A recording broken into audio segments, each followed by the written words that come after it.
Hello बच्चों, कैसे हैं आप सब लोग। उम्मीद करते हैं आप सब लोग अच्छे से पढ़ रहे होंगे। साथ ही साथ आपने क्लास 12 टर्म 2 की जो मैथ्स है उसको पढ़ना भी शुरू कर दिया होगा। तो जो बच्चों हमने अभी तक आपको लेक्चर दिए 1 to 19, आज 19 रिकॉर्ड कर रहे हैं, इसका मतलब 1 to 18 आपको गिवन है। आपने वो सभी अच्छे से ईमानदारी से देख रखे हैं। उनमें जो भी डाउट्स हैं वो हमसे शेयर जरूर करिएगा। तो अभी तक हमने जो डिस्कस किया बच्चों वो इंटीग्रेशन का पार्ट था, जो कि पहला पार्ट होता है इंटीग्रेशन का, वो होता है डेफिनेट इंटीग्रल और इनडेफिनेट इंटीग्रल। यानी इनडेफिनेट तो हमने डिस्कस कर लिया है। आज जो करने जा रहे हैं वो है बच्चे definite integral. Definite integral integral दो पार्ट जो बच्चे हैं उनमें डिफरेंस क्या है, ये जो मिला आपको अभी तक जो आपने पढ़ा था वो इनडेफिनेट का था। इनडेफिनेट क्यों होता है उसे हम देखने जा रहे हैं। एक्स का जब आपने इंटीग्रेशन किया तो एक्स स्क्वायर बाई 2 प्लस सी लिखा। अब इसमें सी क्या है, कांस्टेंट था, इसकी बहुत सारी वैल्यू हो सकती हैं। एक्स स्क्वायर बाई 2 प्लस 1 भी हो सकता है, इसकी इतनी सारी बच्चे वैल्यू हो सकती हैं।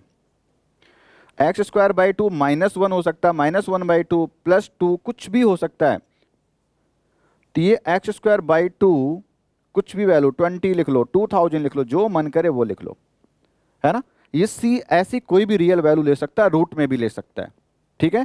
तो ये सी की वैल्यू यहाँ पे फिक्स नहीं थी बच्चे, लॉग में ले सकता है, ई की पावर में वैल्यू ले सकता है। तो सी की वैल्यू फिक्स नहीं थी, इसलिए बच्चे कैसा था, इनडेफिनेट था। आप जानते हो अगर एक्स स्क्वायर बाई 2 यानी वाई इक्वल टू, अगर एक्स स्क्वायर को मैं दिखाऊं तो y equal to x square का ग्राफ बच्चे कुछ इस तरह का बनता है। और ये मैंने पहले क्लास में बताना शुरू नहीं किया था क्योंकि वहाँ पे आप लोग बिल्कुल नए थे। अगर मैं इसे पहले लेक्चर में बताता तो आपको बहुत भारी पड़ जाता वो लेक्चर, इसलिए मैंने सारी बातें धीरे धीरे आपको देने की कोशिश की है। क्योंकि आप चीज़ें धीरे धीरे सीखो, हर एक लेक्चर में थोड़ी सी एक आध कोई बात डिफिकल्ट डाली जाए तो आप उसे बर्दाश्त कर सकते हो। एक साथ सारी चीज़ें अगर बता दी जाएंगी तो बड़ी प्रॉब्लम हो जाएगी, इसलिए मैथ को बड़े इजीस्ट वे में आपको दिया जा रहा है।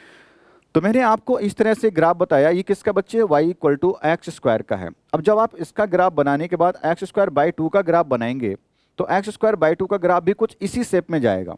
मैं मान लेता हूं कि यही आपका ग्राफ है, एक्स स्क्वायर बाई 2। आपने 11th में पैराबोला भी पढ़ा था, वो वही है, अपवर्ड पैराबोला इसको बोलते हैं। अब मैं अगर आपसे कहूँ वाई स्क्वायर यहाँ पे एक्स बाई 2 सब में होगा, है ना, सब में होगा एक्स स्क्वायर बाई 2, क्योंकि सी की वैल्यू मैंने बदली है तो सी की जगह पे बस यहाँ पे बदलाव होगा। हर जगह एक्स स्क्वायर बाई 2 लिखा है, वो एज इट इज रहने वाला है। तो मैंने एक्स स्क्वायर बाई 2 का सपोज करो अगर ये ग्राफ है, क्योंकि एक्स स्क्वायर बाई 2 और एक्स स्क्वायर बिल्कुल एक जैसे होंगे, थोड़ा सा कम ज़्यादा बस फैलाव होगा और कुछ नहीं। तो आप इसे मान के चलो ये एक्स स्क्वायर बाई 2 का ही ग्राफ है। तो अब अगर मैं y square x by 2 plus 1 करता हूँ, इसका मतलब मैंने वाई की वैल्यू में, क्योंकि हर वैल्यू को हम लोग y इक्वल टू ही तो मानते हैं, तो y equal to x square by 2 यानी प्लस 1 मैंने क्या किया, उसमें ऐड कर दिया।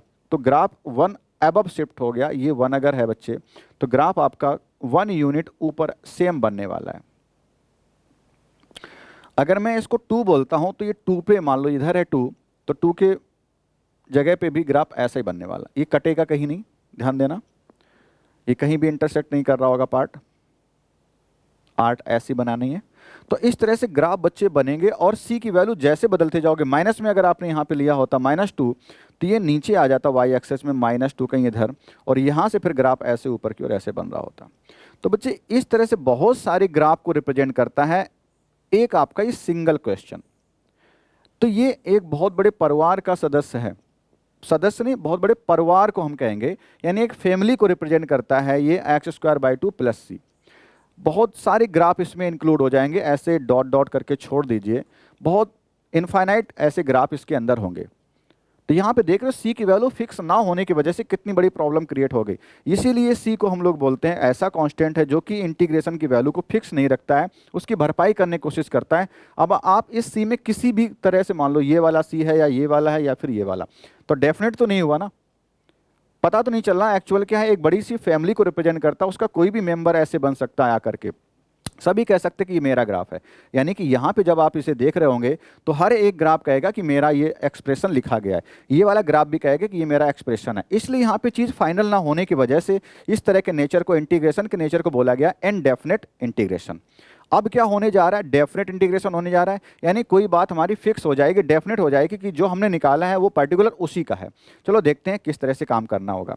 यहाँ पे इस तरह से जब लिमिट लगा दोगे तो लिमिट लगाने का मतलब होता है लिमिटेशन बनाना, किसी की बाउंड्री यानी फिक्स कर देना, सीमा या दायरा फिक्स कर देना।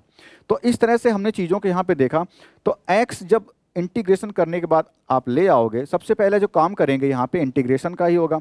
तो x का इंटीग्रेशन आप इससे थोड़ी देर के लिए ऐसे मानो कि क्वेश्चन कुछ इस तरह से था, x लिखा था, dx लिखा था। तो बच्चे आप जब इसका इंटीग्रेशन कर रहे होगे तो आप इंटीग्रेशन में क्या निकाल के लाए हो पिछले क्वेश्चन के अकॉर्डिंग, x²/2 प्लस c ही तो निकाल के लाए हो।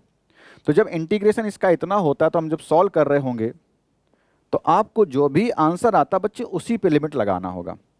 इंटीग्रेशन के साइन में जो नीचे वैल्यू लिखी होती है इसे बोलते हैं लोअर लिमिट, और जो एबव लिखा हुआ है ऊपर इंटीग्रेशन में उसे बोलते हैं अपर लिमिट। तो हमेशा जब आंसर आप इंटीग्रेशन कर लें, जब लिमिट लगाने का टाइम हो तो फार्मूला याद रखिएगा, upper limit value minus lower limit value. क्या कहा मैंने, upper limit value minus lower limit value. तो अब यहाँ पे आपको वैल्यू बस पुट कर देनी है, इस तरह का स्क्वायर ब्रैकेट बनाइएगा, ठीक है। अब ये चीज़ यहाँ से इक्वल हो जाएगी 2 to 3 लिख लीजिए, और यही 2 to 3 यहाँ पर भी लिखना होगा। अब आप वैल्यू रखिएगा, और जिसके रेस्पेक्ट में आपने इंटीग्रेशन किया है उसी के रेस्पेक्ट में उसकी वैल्यू भी रखी जाएगी। यानी जो लिमिट में वैल्यू दी जाती है, अगर आपने इंटीग्रेशन बच्चे x के रेस्पेक्ट में किया है तो वो x की ही वैल्यू है। एक बार x की अपर लिमिट रखेंगे, दूसरी बार माइनस करके लोअर लिमिट रख रहे होंगे। यानी कि आपने क्या कहा, upper limit value minus lower limit value, कुछ इस तरह से आप सॉल्व करेंगे। x²/2 है प्लस c है, तो आप क्या करेंगे, x की जगह पे अपर लिमिट वैल्यू x की जगह पे रखोगे तो 3²/2 प्लस c की जगह पे 3 रखेंगे क्या, नहीं, जिसके रेस्पेक्ट में इंटीग्रेशन किया है उसी की वैल्यू बच्चे होती लिमिट में, तो c की जगह पे कुछ नहीं, c as a constant c ही बना रहेगा। नेक्स्ट माइनस किया, लोअर लिमिट वैल्यू रखने जा रहे हैं, यानी कि x जगह पे 2 रखने जा रहे हैं, तो आप क्या कहेंगे, 2 का स्क्वायर कहेंगे, अपॉन में 2 है तो लिख लो ऐसे ही, प्लस c, क्या 2 रखें c की जगह, नहीं रखना है, मैं बता चुका हूँ c कांस्टेंट है, हमने इंटीग्रेशन x के रेस्पेक्ट में किया है तो लिमिट में जो वैल्यू है वो x की वैल्यू है, तो इसलिए आप क्या कह रहे होंगे, यहाँ पे c एज इट इज बना रहेगा। अब आप क्या करें, ब्रैकेट को ओपन करें और आंसर अपना देख लें। यहाँ पे कितना आया, 9/2 आ गया, प्लस c माइनस का 4/2 आ गया, माइनस c हो जाएगा, c से c बच्चे कैंसिल हो गया, यानी c नाम की जो चीज़ अभी तक चल रही थी, प्रॉब्लम क्रिएट कर रही थी, वो अब यहाँ से कैंसिल हो जा रही है। आपके पास केवल न्यूमेरिक आंसर बचा 9/2 माइनस 4/2, 9 से 4 जाएगा तो 5 आपका बच जाएगा। आंसर कितना हो गया, 5/2 आपका आंसर आ गया। तो कुछ ये अप्रोच होगी हमारी डेफिनेट इंटीग्रल को सॉल्व करने की। आप क्या करें, जब भी क्वेश्चन आपको मिले आप बिना डेफिनेट समझे उसे इंटीग्रल कर जाएं, इंटीग्रेशन कर लें, फिर इसके बाद डेफिनेट समझ के उसको क्या दे दें, लिमिट दे दें, अपर लिमिट वैल्यू रखें माइनस लोअर लिमिट वैल्यू रखें। वैल्यू कहाँ पे रखी होंगी, जहाँ पे x होगा, क्योंकि हमने x के रिस्पेक्ट में इंटीग्रेशन कर रखा है। अगर t के रिस्पेक्ट में इंटीग्रेशन होता है तो t की वो वैल्यू रखी जाएगी। a अगर आता है तो वो एज ए कॉन्स्टेंट माना जाएगा। क्यों माना जाएगा, क्योंकि वो हमारा इंटीग्रेशन उसके रिस्पेक्ट में नहीं हुआ है। तो कुछ इस तरह से आपको डील करना है। c जैसी जो वैल्यू थी बच्चे वो खत्म हो गई है, इसलिए अब आपका ये जो क्वेश्चन बन गया किसका बन गया, डेफिनेट बन गया। 5/2 एक डेफिनेट ही तो पार्ट है, प्लस c होता तो फिर ये प्रॉब्लम क्रिएट कर रहा था, है ना। तो अब आपको जो इंटीग्रेशन पढ़ना है बच्चे वो डेफिनेट इंटीग्रेशन पढ़ना है। फिर से वही चीज़ यहाँ पर कि आपको पहले इंटीग्रेशन आना चाहिए, इसलिए मैंने बहुत बेसिक क्वेश्चन बताया है। अब अगर आपको क्वेश्चन में कोई प्रॉब्लम हो रही, इसका मतलब आपका इंटीग्रेशन मजबूत नहीं है। इंटीग्रेशन मजबूत नहीं है तो ये क्वेश्चन आपसे नहीं निकलने वाले हैं, क्योंकि क्वेश्चन वही होंगे बच्चों, उन पर बस एक इंटीग्रेशन में क्या लग जाएगी, अपर लिमिट लग जाएगी और एक लोअर लिमिट लग जाएगी। इस तरह से वो बस 2 वैल्यू के यहाँ पे लिख रहा होगा और आपसे कहेगा इसको इवैल्यूएट करके दो। इस तरह का आप क्वेश्चन आपके इंपॉर्टेंट होता है, आपके एग्जाम में बन भी सकता है, ठीक है। इस पर बेस एक दूसरी एक्सरसाइज जो होगी वो मोस्ट इंपॉर्टेंट है, वहाँ से क्वेश्चन हर साल आता है। तो चलिए हमने क्वेश्चन आपके लिए लिखा है ये, उससे पहले हम लोग जान लेते हैं कि किस तरह से हम लोग काम करते हैं। ये बस बताने के लिए लिखा है, अदरवाइज इसकी कोई ज़रूरत नहीं है। आप सबसे पहले क्या करें बच्चे, इसका इंटीग्रेशन कर लें। मान लो a और b नहीं लिखा है तो हमने इंटीग्रेशन जैसे किया उसका इंटीग्रेशन आ जाता है। सपोज करो दूसरा फंक्शन आएगा ना, इंटीग्रेशन दूसरा फंक्शन x के रिस्पेक्ट में ही लिया जाएगा, f(x) कोई दूसरा फंक्शन आ गया और कांस्टेंट, चूंकि हम इसे मान के चलते कि ये इनडेफिनेट इंटीग्रल है तो ये प्लस c आ रहा होता, तो आप इसका इंटीग्रेशन में करने के बाद प्लस c लाते, फिर क्या लगा रहे होते, इस पर लिमिट लगा रहे होते। कौन, चूंकि अब हम डेफिनेट का पार्ट करने जा रहे हैं तो इंटीग्रेशन करने के बाद उसकी लिमिट लगाइए a to b। ऐसे तो हमने क्वेश्चन अभी किया था। अगर मैं इसे पहले समझा रहा होता तो आपको प्रॉब्लम होती, मैं ये भी जानता हूँ, इसलिए मैं पहले आपको एप्लीकेशन बता दे रहा हूँ, तब जब आपको बता रहा हूँ तो वो चीज़ आपको दिख रही होगी, हाँ यहाँ भी ऐसे ही कुछ हो रहा है। अब आप वैल्यू रखो बच्चों, x की जगह पे रखो तो ये मिलेगा एफ बी माइनस प्लस सी, और माइनस में क्या मिलेगा, एफ ए माइनस सी। वहाँ भी जैसे सी से सी कैंसिल, यहाँ भी वैसे ही सी से सी कैंसिल हो रहा है, और आपको क्या मिला finally, F B minus F A. यानी कि इंटीग्रेशन करने के बाद जो फंक्शन आया उसी फंक्शन की अपर लिमिट पे क्या वैल्यू है, माइनस उसी फंक्शन की लोअर लिमिट पे क्या वैल्यू है, उसको बस इवैल्यूएट कर लीजिए। तो इस तरह से हमें काम करना है। अब आप जब भी आप क्वेश्चन आपको दिखाई दे आज के लेक्चर में, उसको सबसे पहले आप इंटीग्रेट करिएगा और उसको सॉल्व करिएगा। मैं क्वेश्चन आपको जैसे दिखाऊं, आप उसको वीडियो पॉज करके इंटीग्रेट करिए खुद से और वैल्यू निकाल लीजिए। फिर आप मैच कराइए वीडियो को ऑन करके कि क्या आपका आंसर मैच हो रहा है कि नहीं। तो चलो, मेरा पहला क्वेश्चन तो पिछली स्लाइड पे था जो मैंने आपको बताया, ये रहा फर्स्ट क्वेश्चन जिसका आंसर कितना निकाले थे, 5/2। ये रहा दूसरा क्वेश्चन, इंटीग्रेशन -1 to 1 लिमिट लगी हुई है x + 1। तो मैं इसको पहले सॉल्व कर लेता हूँ। यहाँ पे अगर i = डेफिनेट का पार्ट होता तो x + 1 dx की वैल्यू कितनी आती। x इंटीग्रेशन मैंने पहले ही जब लेक्चर रिकॉर्ड किया था उसमें ऐसे ही छोटे छोटे इंटीग्रेशन कराए थे। शुरुआत तो बच्चे वहीं से करनी होगी आपको कॉन्सेप्ट सिखाने की, इसके बाद धीरे धीरे लेवल बढ़ेगा। इसीलिए मैं कह रहा हूँ हर चीज़ को बिल्कुल वैसे पढ़िए मेहनत से, ठीक है। तो आप x का इंटीग्रेशन करेंगे तो x²/2 आएगा, +1 का इंटीग्रेशन करेंगे तो x आ जाएगा और +c आ रहा होगा। अब देखो डेफिनेट इंटीग्रेशन में आप क्या करो, c को छोड़ना आप शुरू कर सकते हो, है ना।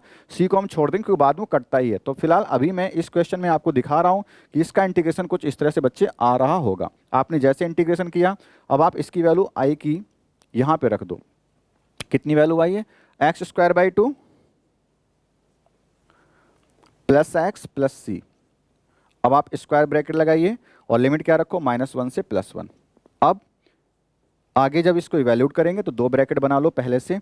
अपर लिमिट की वैल्यू इस ब्रैकेट के अंदर सॉल्व कर लेंगे, माइनस लोअर लिमिट की वैल्यू इस ब्रैकेट के अंदर सॉल्व कर लेंगे। अपर लिमिट में क्या रखना है, हमें 1 रखना है। किसकी जगह पे रखना है, x के रिस्पेक्ट में डिफरेंशिएशन करना है तो x की जगह पे ही वैल्यू रखो, c की जगह 1 मत रखना। तो 1/2 हो जाएगा, x की वैल्यू 1, 1 का स्क्वायर बाई 2 यानी 1/2 +1 +c। लोअर लिमिट वैल्यू जब आप सॉल्व कर रहे होंगे तो x की जगह पे -1 रखोगे तो -1 का स्क्वायर +1 यानी 1/2 बना। x जगह पे -1 रखोगे तो -1 ही आएगा और c की जगह वैल्यू नहीं रखनी है।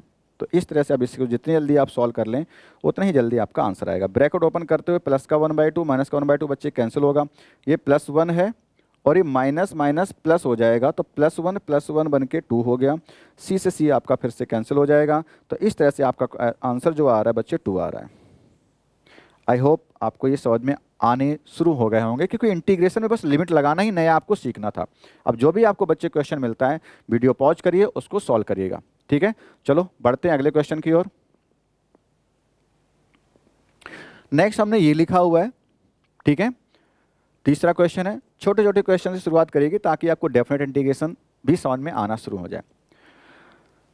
तो सबसे पहले इसका हम इंटीग्रेशन कर लेते हैं। यहाँ पे i = अगर लिखा था 1/x dx तो आप कहते हो कि 1/x का इंटीग्रेशन होता है log x। तो आप यहाँ पे क्या लिख रहे होंगे, log x लिख रहे होंगे और +c आप लिख रहे हो तो लिख लो। अब इसकी वैल्यू उठा के यहाँ पे रख लीजिए। आपने इंटीग्रेशन किया, स्क्वायर ब्रैकेट बनाइए, log x लिखिए +c लिख लीजिए। और इंटीग्रेशन का लिमिट क्या है, 2 to 3 है तो 2 से 3 हमने लिमिट लगा ली। अब वैल्यू को रखेंगे तो log x की जगह पे वैल्यू रखिए, x के रेस्पेक्ट में इंटीग्रेशन हुआ है, ठीक है। तो आप क्या लिख रहे होंगे, log 3 +c upper limit value minus lower limit value, log 2 +c bracket open करिए तो आपको c से c कैंसिल होता दिख रहा होगा। तो log 3 माइनस का log 2 आ जाएगा। इसके बाद आपको क्या मिलेगा, यहाँ पे आप log की प्रॉपर्टी लगा सकते, नहीं तो ऐसे चाहो तो छोड़ दो, लगा लो प्रॉपर्टी बताई गई आपको। log m minus log n है तो क्या लिख रहे होंगे, log m/n मतलब 3/2। ये बच्चे जो भी क्वेश्चन डिस्कस हो रहे हैं आपकी एक्सरसाइज के ही सारे लिए गए हैं, ठीक है। चलिए नेक्स्ट बढ़ते हैं। इसमें अगर किसी तरह का आपको डाउट अगर रहता है तो हमसे शेयर करिए। ये सारे क्वेश्चन अगर हैं बच्चे तो ये आपकी एक्सरसाइज एनसीईआरटी के ही हैं। अगर प्रॉब्लम हो रही है इसका मतलब इंटीग्रेशन कहीं ना कहीं आपने कमज़ोर कर लिया है, तो उसको आप फिर से बार बार देखिए, ऐसे इंटीग्रेशन नहीं आता है। कमेंट सेक्शन में कुछ बच्चों के ऐसे भी फीडबैक होते हैं जो कह रहे होते हैं सर शुरू में क्लियर था अब थोड़ी सी प्रॉब्लम आ रही। प्रॉब्लम आने की मतलब ये होता है कि आप उसी एक्सरसाइज को उसी डिफ़िकल्टी लेवल से उतनी बार प्रिपेयर करिएगा। मैथ है, प्रैक्टिस मांगती है, बार बार करने से ही चीज़ें आती हैं। चलिए अगले क्वेश्चन की ओर बढ़ते हैं।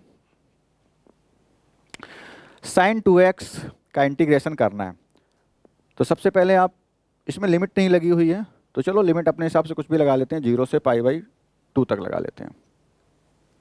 0 से π/2 मैंने लिमिट यहाँ पे लगा ली, ठीक है। तो अब हमें क्या करना है, साइन 2x का इंटीग्रेशन बच्चे किसी तरह से आप निकाल लो। तो साइन 2x का इंटीग्रेशन आपको बताया गया था कि हम लोग t मान के करते हैं क्योंकि 2x है, बट यहाँ पे हम लोग डायरेक्ट आपको बता रहे हैं कि साइन 2x का इंटीग्रेशन होगा माइनस कॉस 2x, और जो पार्ट प्रॉब्लम क्रिएट करता है यानी 2x, उसके डिफरेंशिएशन से डिवाइड करना। 2x का डिफरेंशिएशन कितना, 2 से क्या करना बच्चे, डिवाइड, और प्लस c। इस तरह से हमने इसका इंटीग्रेशन कर लिया। अब आप यहाँ पे क्या करें, इसकी वैल्यू रखें, माइनस कॉस 2x अपॉन में कितना लिखा है, 2 लिखा है, प्लस c लिखा है। अब आप लिमिट यहाँ पे लगाओ स्क्वायर ब्रैकेट के पास में कॉस π/2। आपको बस प्रॉब्लम हो सकती है किसी तरह से किसी की वैल्यू ना आने की वजह से, तो वो आप प्रॉब्लम क्रिएट कर सकते हैं अगर आपने ट्रिग्नोमेट्री में वैल्यू याद नहीं की है। चलो देखते हैं, वैल्यू रखें अपर लिमिट, इसमें चाहो तो माइनस आप बाहर निकाल लो फिर वैल्यू रख लो, है ना।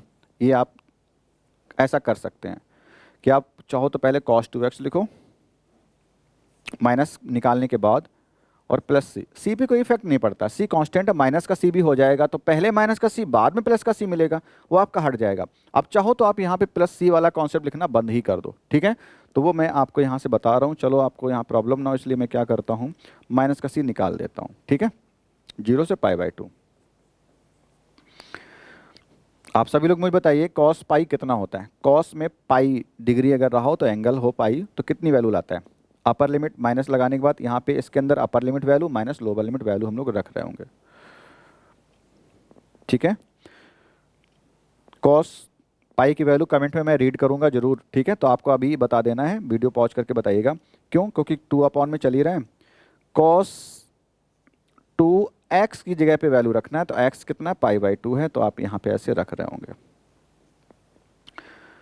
और माइनस c मैं यहाँ पे लिख रहा हूँ इस तरह से।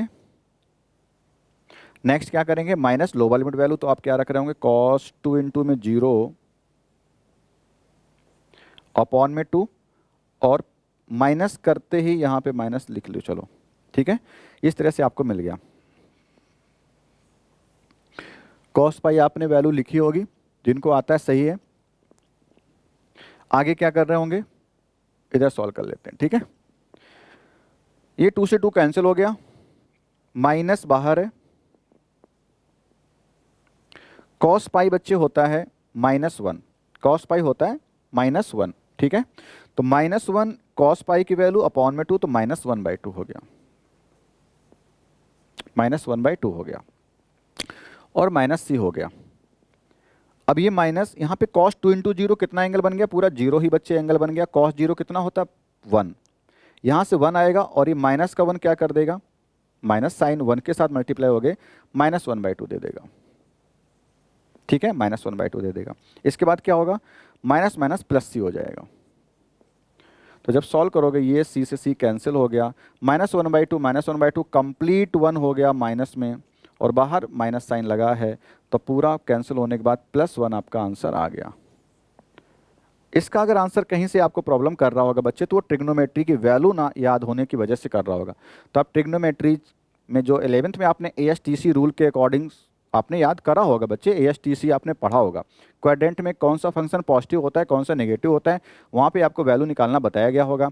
अदरवाइज कॉस पाई अगर आप निकालना चाहते हो तो आप ऐसे करिएगा, cos पाई प्लस 0 कर लो, बस समझने के लिए cos पाई प्लस 0 कर लो, यानी 180 प्लस थीटा हमने किया है। 180 प्लस थीटा मतलब इस लाइन, ये 180 की लाइन होती है, इसके आगे हम लोग बढ़ गए हैं, तो थर्ड क्वाड्रेंट में हम लोग आ चुके हैं। थर्ड क्वाड्रेंट में क्या होता है, cos का साइन नेगेटिव रहता है, यानी cos आने वाला है। थीटा कितना 0, तो cos 0 माइनस cos 0 की वैल्यू 1, माइनस होने की वजह से -1। तो इस तरह से मैंने शॉर्ट में बताया है, समझ में आया तो अच्छी बात, नहीं तो आप 11 पे उस चीज़ को कवर करिएगा, ठीक है। तो इस तरह से इस क्वेश्चन को हमने तोड़ा, जिसका आंसर कितना आया, फाइनली 1 आ रहा है। ये -1 ओनली cos पाई की वैल्यू है, आप इसे मत कहें यहाँ पे -1 है, ये cos पाई की वैल्यू बच्चे निकालना बताया गया है, जो हमने -1 यहाँ पे यूज करा था। इधर ये -1 है, और डिवाइड में 2 होने की वजह से ये -1/2 बना था।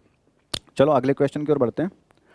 नेक्स्ट हमने लिखा है इंटीग्रेशन है, 0 से 1 लिमिट लगा रखी है और इंटीग्रेशन के अंदर क्या है 1 अपॉन में रूट 1 माइनस एक्स स्क्वायर। तो आप इंटीग्रेशन में आई इक्वल टू पहले तो आप इतना सॉल्व कर लो, 1 upon under root 1 minus x square कितना होता है। अभी आप एनसीईआरटी के थ्रू मत जाइए, जैसे मैं क्वेश्चन करा रहा हूँ वैसे आप करना सीख लीजिए, ठीक है ना। पहले इंटीग्रेशन, इसके बाद वैल्यू पुट कर लेते हैं। इसके बाद कुछ क्वेश्चन ऐसे होंगे जहाँ पे हम टी मान के भी कर रहे होंगे, जैसे साइन 2x का ही था, इसको आप टी मान के भी कर सकते हो, बट वो मैं अभी नहीं सिखा रहा हूँ, ठीक है। वो हम लोग सीखेंगे सब्स्टिट्यूशन का, नेक्स्ट लेक्चर में काम करेंगे। तो 1 upon root 1 minus x square बच्चे लिखा था, आप क्या करें, इसका इंटीग्रेशन अगर आपसे पूछें कि कितना होता है तो आप कहेंगे कि 1 upon root 1 minus x square sine inverse x का होता है। तो आप यहाँ पे बोल रहे होंगे साइन इनवर्स एक्स, और अब मैं सी नहीं लिख रहा हूँ, ठीक है ना। आपकी आई की वैल्यू कितनी आएगी, साइन इनवर्स एक्स आ गई। तो आप इंटीग्रेशन निकाल चुके हैं, तो यहाँ पे क्या रख लेंगे, साइन इनवर्स एक्स रखेंगे और लिमिट लगा दीजिए 0 से 1, ठीक है। अब upper limit value minus lower limit value, upper limit कितनी है 1 है तो आप यहाँ पे 1 रखें, माइनस लोअर लिमिट वैल्यू कितनी 0 है। साइन में 1 कितने की वैल्यू होती है, वैसे आपने ये पढ़ रखा है आईटीएफ में इनवर्स ट्रिग्नोमेट्री फंक्शन में, जो कि चैप्टर 2 था बच्चे। तो मैं आपसे यहाँ पूछ रहा हूँ कि साइन में कितने की वैल्यू 1 होती है, तो आप कहोगे पाई/2 यानी 90 की होती है। तो आप इसका आंसर क्या लिख रहे होंगे, पाई/2 लिख रहे होंगे। साइन में कितने की वैल्यू 0 होती है, तो साइन 0 की वैल्यू 0 होती है, यानी इसकी वैल्यू कितनी आएगी 0 आएगी। और एक चीज़ ध्यान रखो, साइन इनवर्स जो भी लिखा हो, सपोज करो ऐसे लिख दिया 1/2, तो बच्चे ये एक एंगल को रिप्रेजेंट करता है थीटा को, तो इसका आंसर थीटा में आने वाला। यानी कि कैसे पूछेंगे, साइन में कितने की वैल्यू 1/2 होती है, साइन इनवर्स है तो आप कहेंगे क्या, साइन में कितने की वैल्यू 1/2 होती है, तो आप कहेंगे 30 यानी पाई/6 की वैल्यू होती है। तो इस तरह से हमने इसको बताया है। खैर ये यहाँ पे नहीं यूज हो रहा है, काट इसलिए रहा हूँ कि यहाँ पे यूज नहीं हो रहा है, लेकिन याद आपको रखना है कि कहीं यूज हो सकता है। तो साइन में 1 की वैल्यू पाई/2 और साइन इनवर्स 1 यानी पाई/2 माइनस 0 आया, इसका आंसर फाइनली कितना हो गया, पाई/2 हो गया। तो ये भी बच्चे एक आसान सा क्वेश्चन था, है ना। देखिए डेफिनेट इंटीग्रल कहीं ना कहीं अभी आसान आपको इसलिए लग रहा है क्योंकि हम लोग डायरेक्ट कर रहे हैं, चीज़ें सिंपल वे में सिखाई जा रही हैं और सिखाना ही तो है हमें, तो इसलिए सिंपल ही सिखाओ, धीरे धीरे चीज़ों का डिफिकल्टी लेवल लाओ। इंटीग्रेशन का ये पार्ट नंबर आप देख रहे हो कितना हो चुका है, तो आपको चीज़ें बहुत आराम से दी जा रही हैं, आराम से परोसा जा रहा है सब चीज़ों को। तो आपका दायित्व बनता है बच्चे कि आप उन्हीं चीज़ों को बहुत अच्छे से लें और ऐसे पढ़ें कि आपको कहीं इधर उधर भटकने की जरूरत ना पड़े। चलिए अगले क्वेश्चन की ओर बढ़ते हैं। नेक्स्ट क्वेश्चन लिखा है इंटीग्रेशन 0 से 1 1 अपॉन 1 प्लस एक्स स्क्वायर। अब आप क्या करेंगे, यहीं पर अगर मैं कहूँ बच्चे आप बार बार अलग जाके इंटीग्रेशन ना करो, इसी को हम यहीं पे करना सिखा देते हैं। आप इंटीग्रेशन बोलो इसका कितना होता है, तो आप कहेंगे इसका इंटीग्रेशन होता है tan inverse x, tan inverse x। अब आपको इंटीग्रेशन के फार्मूले जितने फास्ट याद होंगे उतने जल्दी आप आंसर ला रहे होंगे। चीज़ें मैं जानबूझ के धीरे धीरे आपको दे रहा हूँ, जानबूझ के दे रहा हूँ बच्चे। आप देखेंगे वन शॉट में आपको जब मिलेंगी चीज़ें, यानी रिवीजन का टाइम जब होगा तो आप बहुत फास्ट चीज़ें दिखाई जा रही होंगी आपको।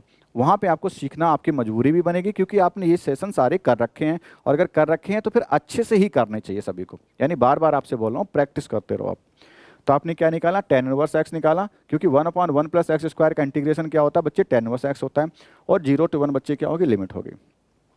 अब आप अपर लिमिट वैल्यू रख लो, tan inverse 1 minus tan inverse 0। मैंने आपको बोला हुआ है कि आप कहाँ पे वैल्यू रखोगे, जहाँ पे x लगा होता है, क्योंकि x के रेस्पेक्ट में हम लोग इंटीग्रेशन करते हैं। ये बच्चे मैंने आपको बताया कि tan इनवर्स जो भी लिखा है वो एक एंगल को रिप्रेजेंट करता है। आप बार बार पूछो tan इनवर्स, इसका मतलब tan वाले फंक्शन से पूछो कि tan में कितने की वैल्यू 1 होती है, तो आप कहोगे tan पाई/4, ठीक है ना। 10 में पाई/4 यानी 45 डिग्री की वैल्यू ही तो 1 होती है, तो यानी कि क्या मिला हमें, पाई/4 मिल गया। यहाँ पे कितना लिखा है, 10 में कितनी की वैल्यू 0 होती तो 0 डिग्री के लिए होती, इसका मतलब इसका आंसर क्या हो गया, पाई/4 हो गया। तो यहाँ तक की सारी बातें आपको क्लियर हैं, आई थिंक समझ में आ रही होंगी। आगे चलते हैं। अब जो क्वेश्चन मैंने आपको दिया है इसको मैं एज ए होमवर्क बच्चे देना चाहता हूँ आपको, आपकी हेल्प के लिए मैं आपको बताना चाहता हूं कि आप इस क्वेश्चन को जब भी करें पहले i इक्वल टू साइड पे जाके करें, क्योंकि दो फंक्शन मैंने मल्टीप्लाई करके दिए हैं, और दो फंक्शन जब मल्टीप्लाई करके बच्चे दिए जाते हैं तो वो मल्टीप्लाई का कोई रूल होता था। रूल क्या होता था, आइलेट रूल होता था, जहाँ पे आप बाई पार्ट यूज कर रहे थे। बाई पार्ट्स ही तो सॉल्व करते थे इनको। बाई पार्ट्स में क्या करते थे, एक को फर्स्ट फंक्शन मानते थे, एक को सेकंड मानते थे। एक्स आपका एल्जेब्रिक है, ई आपका एक्सपोनेंशियल है, तो एल्जेब्रिक या एक्सपोनेंशियल किसको फर्स्ट माना जाए। मैंने आपको ये भी बताया था कि एक्सपोनेंशियल एक गरीब फंक्शन होता है, गरीब है तो उसको सबसे पीछे ही रखते हैं हम लोग हैं, प्रायोरिटी नहीं देते उसको, है ना। तो यहाँ पे एक्सपोनेंशियल सबसे पीछे जा रहा है, इसका मतलब वो सेकंड फंक्शन के लिए बना है। और ई की पावर इतना सीधा है, उसका डिफरेंशिएशन भी ई की पावर एक्स, इंटीग्रेशन भी ई की पावर एक्स, इसलिए उसको क्या करते हैं, सबसे पीछे धक्के मार के खड़ा कर देते हैं। तो आपका फर्स्ट फंक्शन बच्चे क्या है, एक्स है, सेकंड फंक्शन क्या, ए की पावर एक्स है। अब इसका इंटीग्रेशन करके लाइए, जब इंटीग्रेशन करके आप ले आए तो उसमें क्या कर देंगे, स्क्वायर ब्रैकेट के अंदर क्या करें, लिमिट लगा देंगे 0 से 1, फिर अपर लिमिट वैल्यू करें माइनस लोअर लिमिट वैल्यू करें। आई होप अगर आपने चीज़ें सभी सही से समझी हैं तो इसका आंसर आप लोग निकाल लोगे। तो बच्चों आगे हम लोग फिर से आएंगे, आपको मिलेंगे एक अच्छे लेक्चर के साथ में, अच्छे कॉन्सेप्ट के साथ में। तब तक के लिए जुड़े रहिए, साथ ही साथ इस चैनल को सबसे ज़्यादा पहुंचाइए, इस वीडियोज़ को सबसे ज़्यादा शेयर करिए ताकि और भी लोगों को बेनिफिट हो सके। चलो बच्चों मिलते हैं next. Thank you very much.